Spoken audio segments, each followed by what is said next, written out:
Cette petite capsule vient en complément de la vidéo qui sortira vendredi soir sur les couteaux. Et je te mets en exclusivité la petite miniature de la vidéo ici.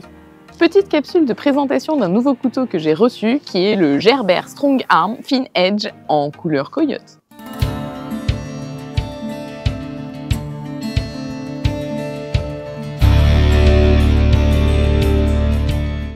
On est sur un poids total de 200 grammes pour le couteau ainsi que tous ses accessoires. Cette vidéo a juste pour objectif de faire une revue technique. Ne t'inquiète pas, dans mes prochaines vidéos, il y aura bien sûr des tests en live de ce petit couteau. Parce que t'es demandeur, je ferai aussi une vidéo comparative, t'inquiète pas. Déjà, ce qui est bien, c'est qu'il est fabriqué à Portland, aux États-Unis. The United States of America. Pour sortir le couteau, il y a une pression là. Alors je fais toujours un peu gaffe parce que sur mon Fox Parang, toutes les pressions elles ont pété. Donc à chaque fois que je l'ouvre, j'ai peur de péter la pression. Et il y a une rétention au niveau de l'étui. La longueur de lame utilisable est de 12 cm et la longueur du manche est aussi de 12 cm. Au moins comme ça c'est carré, bien pensé et surtout bien équilibré. Le manche il est en rubber grip, il est assez en relief mais ce qui n'est pas désagréable. L'avantage ça accroche, ça glisse pas, c'est assez doux au toucher. Il y a une bonne garde, une très bonne garde. Je vois qu'il y a un petit peu des trous au milieu du manche mais aussi au milieu de la garde. À voir quelle utilisation on peut faire mais ça peut être intéressant pour peut-être avoir un petit peu plus de dextérité notamment pour la pêche quand tu dois écailler ou éviscérer un poisson. T'as un petit peu plus de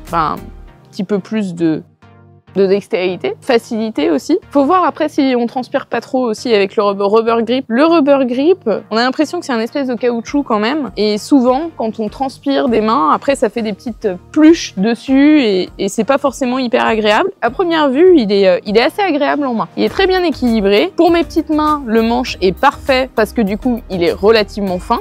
Moi qui ai des petites mains, forcément, c'est plus agréable. Il a l'air d'être pas mal. Tu vois le creux dont je parlais tout à l'heure? Il y en a un ici et il y en a un ici. Et pareil de l'autre côté. Il y en a un ici et il y en a un ici. Et là, tu as la petite bordure qui permet la rétention dans l'étui. La lame a une épaisseur de 5 mm, ce qui est quand même très correct pour pouvoir bâtonner du bois d'un certain diamètre. En plus de ça, la pointe s'effile à la fin pour avoir une pointe vraiment saillante qui permet de percer plus facilement des outils, des objets, des matériaux.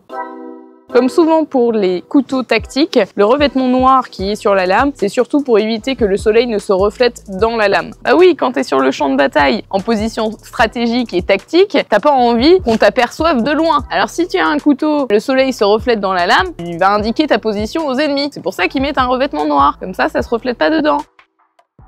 Et contrairement à ce que certaines personnes pensent ou peuvent dire, le revêtement ne sert pas à éviter l'oxydation sur ta lame. Puisque là, la lame, elle est en acier inoxydable. Donc ça servirait à rien.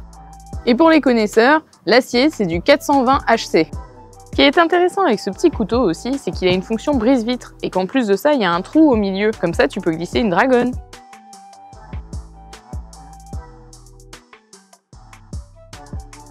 Bon, maintenant, je vais te parler de cet étui-là, qui est hyper pratique. Alors, pour le système d'accroche, j'ai quand même une petite interrogation, notamment sur les pressions. Parce que mon Fox Parang, qui vaut quand même 160 balles, toutes les pressions qui accrochaient mon étui de Fox Parang, elles ont toutes pété. Donc, à voir sur le long terme. Mis à part ce fait-là, tu as quand même plusieurs possibilités d'accroche et ça, c'est plutôt polyvalent et c'est plutôt pratique. La première accroche qui est un système classique, basique, que tu retrouves sur la plupart des couteaux, est l'accroche à la ceinture. L'avantage, c'est que l'attache est suffisamment large pour que tu puisses passer un ceinturon. Alors, il y a un truc auquel on fait pas forcément attention et qui pourtant est quand même hyper important. Là, je sais pas si tu as remarqué, l'accroche de l'attache du ceinturon est quand même plus haute que le couteau. Ce qui fait que quand tu l'attaches à ta ceinture, quand tu as besoin de te baisser à un moment donné, tu ne te plantes pas le bout du manche du couteau dans les côtelettes. Bah oui, parce que sur la plupart, qu'est-ce qui se passe? C'est que ça, c'est beaucoup plus bas que le manche. Et donc du coup, quand tu te baisses, tu te le prends dans les côtelettes. Mais surtout, avec le brise-vitre, si ça devait rentrer dans tes hanches, je peux te dire que tu souffrirais pas mal. Un bon point, parce que ça, c'est bien pensé. Donc là, à la ceinture, il est en position verticale. Mais si tu ne veux pas l'attacher à ta ceinture pour X ou Y raison, à ce moment-là, tu sais que tu peux l'attacher sur le sac, sur les attaches molles du sac. Regarde, petite démo. Tu commences par déclipser ici, tu retires d'abord le couteau. Ensuite, là derrière, tu as des pressions, tu vas les retirer également. Ensuite, tu as une autre pression ici qu'on va retirer également. Tu viens glisser tes attaches dans les attaches molles. Alors 2, 3 ça passe pas, mais 2 déjà c'est bien.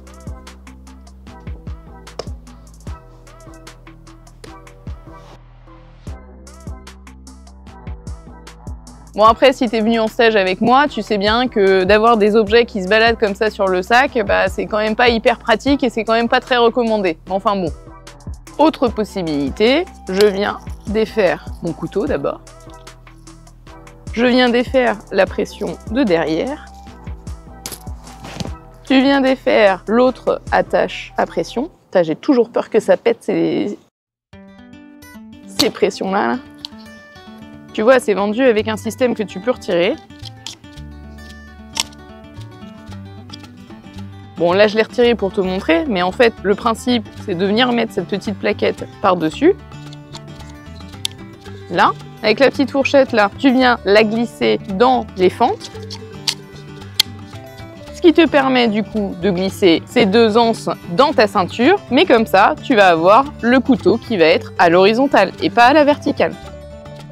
Et là, tu peux voir qu'il y a encore un truc qui est bien pensé, c'est qu'ils ont pensé à mettre un trou dans le bout de l'étui. Comme ça, si jamais il y a de l'eau à rentrer dans l'étui avec ton couteau, bah, elle sera évacuée par le petit trou. J'ai l'impression que ce petit couteau est quand même hyper polyvalent. Une chose est sûre, c'est que j'ai vraiment hâte de le tester, en vidéo bien sûr. Hein. Si tu as une question sur le prix, n'hésite pas à aller voir sur le site de mon partenaire Matériel-Aventure. Tu retrouveras exactement le même modèle, mais aussi en noir, et puis avec serration si tu veux. Moi j'ai pris sans serration.